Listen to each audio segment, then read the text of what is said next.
Indo-British Advanced Pain Clinic, Noppimayam, Surgery Duram. For appointments, 9155515563. Actor cinema actor ఈయన పేరు మర్చిపోయినా చెప్పేటప్పుడు పేరు మర్చిపోయాడు. తెలంగాణ సీఎం అని చెప్పి అడిగి చూసిండు కొద్దిగా మనవానికి ఆయన ఎక్కడన్నా తలిగింది. అయితే నేనేమంటున్నా ఇంత అన్యాయం అని పేరు మర్చిపోతే జైలు పెడతావు ఇక గట్ల తయారైండు మన చిట్టినాయుడు.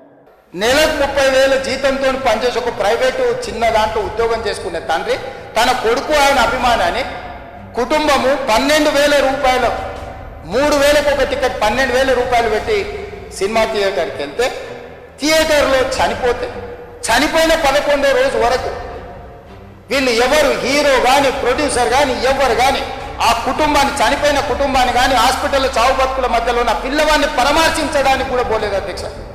ఇది ఏ రకమైన మానవత్వం అధ్యక్ష? నాకు అర్థం కాదు. ఇలాంటి మానవత్వం లేకుండా వ్యవహరించిన వాళ్ళను పోలీసులు విధి నిర్వహణలో భాగంగా పోలీస్ స్టేషన్కు తీసుకెళ్తే ఒక ఆయన ట్విట్టర్లో పెడతాడు అడ్డగోలుగా 10 ఏళ్ళు మంత్రి చేసి ఉద్యమాలు చేసినామని చెప్పుకున్నట్టు ఉద్యమాల సమయంలో సినిమా షూటింగ్లో జరగొద్దని దాడులు చేసిన వ్యక్తులు ఇవాళ అతను భగవత్ స్వరూపుడు. అసలు అతన్ని పోలీసులు ముట్టుకుంటారా? అసలు ఈ రాష్ట్రం ఏమైపోతుంది? రాష్ట్రం ఉంటుందా? ఈ రకంగా రాజకీయ పార్టీలు అధ్యక్ష రాజకీయ పార్టీ ప్రజాప్రతినిధులుగా చనిపోయిన ప్రాణాల విలువ లేకుండా చావుకు కారణమైన ప్రత్యక్షంగా పరోక్షంగా అయిన వాళ్ళని పోలీస్ స్టేషన్కు విచారించడానికి పిలిస్తే కూడా అది కూడా తప్పుపట్టి ప్రభుత్వాన్ని బద్నాం చేయాలి, ముఖ్యమంత్రిని తిట్టాలని ఎంత నీచమైన భాష వాడింది అధ్యక్ష. యూట్యూబ్లలో మీరు చూడండి. నాకేముంటుంది అధ్యక్ష? ఏంది ఆ సినిమాకు స్పెషల్ రిలాక్సేషన్స్ ఇచ్చి ఇవాళ సినిమా ఏదైతే వ్యాపారం చేసిందో సినీ పరిశ్రమను ప్రోత్సహించాలని మొదటి వారం అత్యధికంగా సినిమా ధరలతో టికెట్లు అమ్ముకోవడానికి, స్పెషల్ షోలు వేసుకోవడానికి, బెనిఫిట్ షోలు వేసుకోవడానికి ప్రత్యేకమైన అనుమతులు ఇచ్చింది నా ప్రభుత్వమే కదా, మా ప్రభుత్వమే కదా అధ్యక్ష. సినీ పరిశ్రమను ప్రోత్సహించాలనే మా విధానం. ప్రోత్సహించే క్రమంలో తెలంగాణ ప్రజల ప్రాణాలను తీసుకోమనే ప్రాణాలు తీసుకుంటే కూడా వాళ్ళని ఏమనొద్దానంటే మీరు లా చేయండి అధ్యక్ష. మరి స్టేట్కు లా అథారిటీ ఉందో లేదో నాకు తెలియదు కానీ star, film star, super stars or political stars is having some special privilege.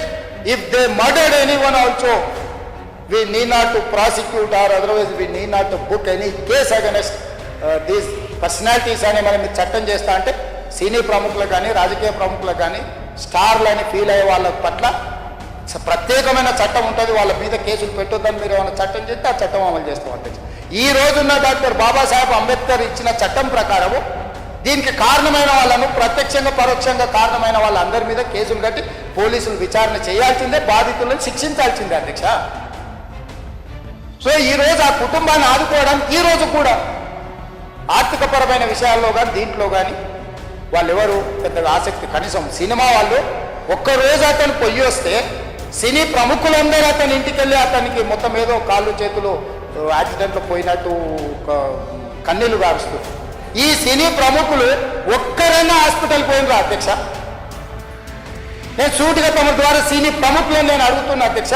తల్లి చనిపోయి 9 సంవత్సరాల పిల్లగాడు బ్రెయిన్ డెత్ అయ్యి ఆక్సిజన్ అందక 20 రోజుల నుంచి హాస్పిటల్లో కోమాలో ఉంటే ఈ సినీ ప్రముఖులు ఒక్క రోజు కోసం పోలీస్ స్టేషన్ పోయిన ఇంటికాడ క్యూ కట్టి ప్రభుత్వాన్ని తిడుతున్నారు, నన్ను తిడుతున్నారు, అతన్ని పరామర్శిస్తున్నారు. ఏమైంది అధ్యక్ష? అతను కాలు పోయిందా, కన్ను పోయిందా, చేయి పోయిందా, ఏమైనా కిడ్నీలు దెబ్బతిన్నా, ఏమైంది?